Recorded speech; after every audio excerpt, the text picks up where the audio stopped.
How many kinds of sweet flowers grow in an English country garden? I'll tell you now of some that I know, and those I miss, I hope you'll pardon. Daffodils, heartsease and phlox, meadowsweet and lady smocks, gentian, lupine and tall hollyhocks, roses, foxgloves, snowdrops, blue forget-me-nots in an English country garden. Like many people in lockdown, I've taken advantage of the sudden slowing down of life to spend more time outside. And while we're waiting for the usual bounty of the garden to grow and ripen, giving us vegetables for soups and salads, and fruit for pies and puddings, or for our stage manager's notorious cherry liquor, I'm turning my attention to some of the more overlooked flavours growing right at our fingertips for free. And while the star ingredients are right here in the garden waiting to be picked, there are a few more things I need: butter, sugar, lemons. So I've got my little list and I'm off to the shops, which in the countryside means getting on my bike. Sunflower gay and hollyhock, never shall my garden stock. Mind the blushing rose. On my way, I thought it was worth stopping to say I found both red and white clover, which can both be made into teas and cordials, but that's for another day. Lips that seem to say, oh, kiss me, kiss me, kiss me, kiss me, or I die of shame. Please you. Throughout May and June, wild roses fill the hedgerows, and their delicate flavour is a perfect ingredient. However, closer to home, any garden rose, if it's free from pesticides or pollution, can be used in the kitchen. And as my roses haven't seen anything more nefarious than my washing up water, just before they fade, I've harvested them to make into this jam. As a rule of thumb, the stronger the scent, the stronger the flavour. And as with all things found and foraged, if you're unsure whether it's okay to eat, always err on the side of caution. I've left my roses overnight to slightly wilt and to allow any creepy crawlies the chance to escape, and I've washed them thoroughly, ready to add to my other ingredients. So I have my 200 grams of prepared rose petals here. Now, most recipes I've seen advise you to take off the little white ends of the rose petals. And at first I thought it would be ever such a faff and I wasn't going to bother, but actually going through them, it is worth it. Not only takes the bitterness out of the taste, but also you can make sure that there are no creepy crawlies inside your rose petal. You can probably hear boiling away behind me is the water with 2/3 of the sugar, and in a large mixing bowl I'm going to add the last third of my sugar, lovely and messy, and the juice of a lemon. And the recipe advises to massage the rose petals. So I've got my lovely pulpy rose petal mixture here, which looks a bit like crushed strawberries now. It's getting to look more like fruit. And I've got my water boiling away on the stove, so I'm going to add the petals. This has the dissolved sugar in it. So much sugar, I hear you cry, but we are making jam. And this is just going to bubble away. I'm going to turn it down a little bit.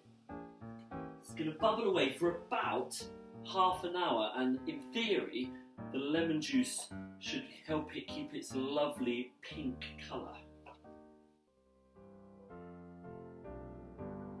As rose petals contain no pectin, I've added a couple of generous spoonfuls to help my jam set.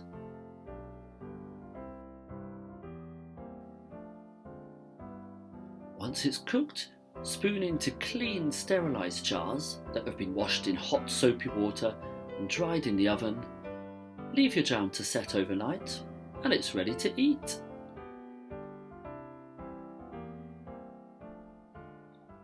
best served at a socially distanced tea party. What do you think? I'm excited.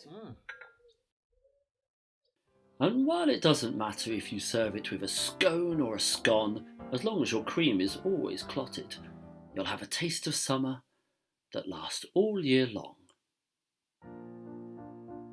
Let others make a garland of every flower that blows, but I will wait till I may pluck my dainty English rose. In perfume, grace, and beauty, the rose doth stand apart. God grant that I, before I die, may wear one on my heart. God grant that I, before I die,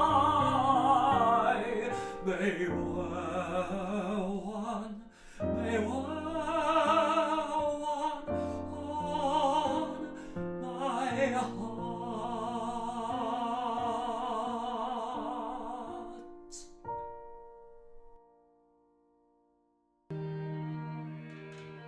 In a nest of weeds and nettles lay a violet half hidden, hoping that his glance unbidden yet may fall upon her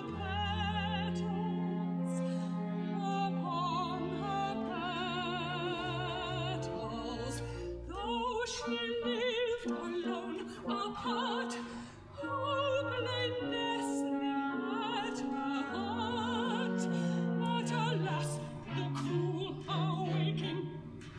But alas, the cruel awaking set her lid out of breaking. Oh, he gathered for his roses only roses, only roses. Now, as the nettle is very much the unwanted guest at the garden party, it's very satisfying to find a way to make them earn their keep. And if you're lucky enough not to have nettles in your own garden, you can find them almost anywhere, in a hedgerow or a roadside. And as always, it's best to find somewhere as far away from traffic fumes and our four-legged friends as possible. Like rose petals, it's quite hard to weigh nettles, so I think as long as you have a nice colander full, you're good to go. It couldn't be simpler to make a lovely nettle soup, and you can easily knock one up for lunch using ingredients from your cupboard and any nettles that you've banished from the garden. Nettles quickly lose their sting when picked and completely when cooked, but proceed with caution and strong gloves. Finely chop the vegetables and sauté in olive oil for just a few minutes until soft. Add the stock and boil for about 10 minutes. Add the washed nettle leaves, allow to gently wilt and blend until smooth. Add cream just before eating, and I like a little touch of chilli to remind the taste buds of the nettle's original sting.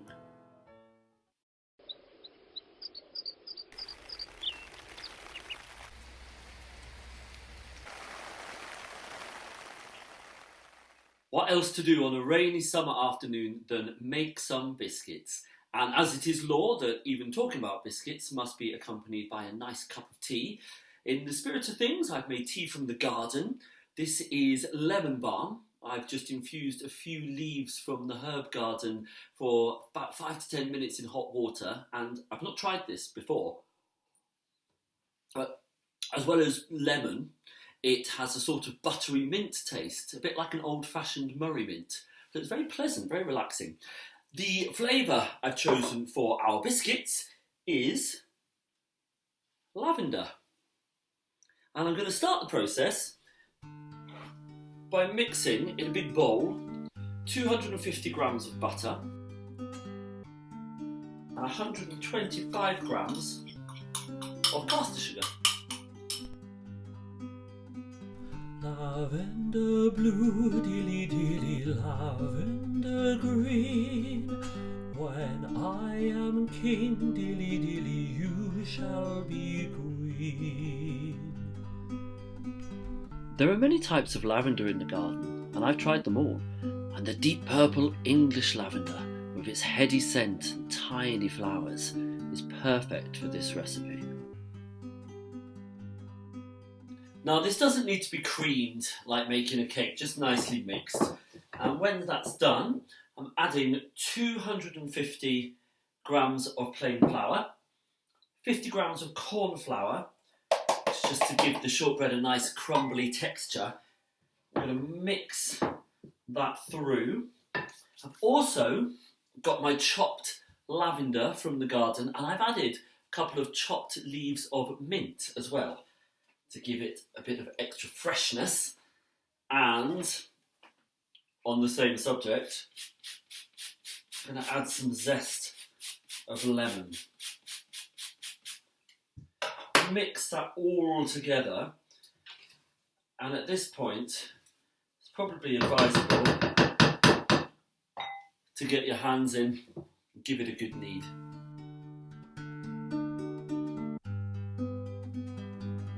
When you have a soft dough, wrap it in cling film and pop it in the freezer for about 10 minutes. Cut into rounds, and I've used the back of a spoon to make a pattern, reminiscent of the original flower. And now these are ready to be popped in the oven, 180 degrees, for about 18 minutes. Now I may have started a little bit late in the summer for gathering elderflowers, but on my travels I have collected a few before they turn into elderberries to whip up a quick elderflower cordial to go with my biscuits. Elderflowers can be found almost everywhere, and the best time to collect them is May and June, before they turn into berries, which can be used for delicious things later in the year. To make the cordial, heat the sugar in water to dissolve, bring to the boil and then leave to cool. Carefully wash the flowers and add to the syrup with the lemons and allow to infuse overnight.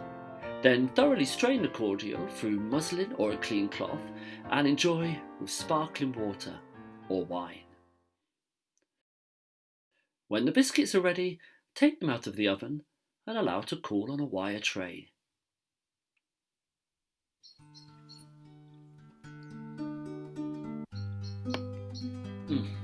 That is absolutely delicious.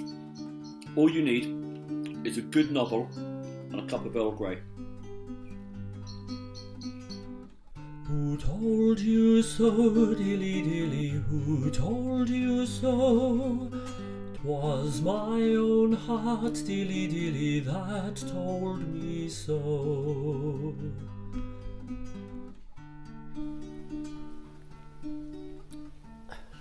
Thank you for joining me on my little culinary journey. And as the year rolls round to the season of blackberries, elderberries, apples and rosehips, let's continue to explore the edible outdoors.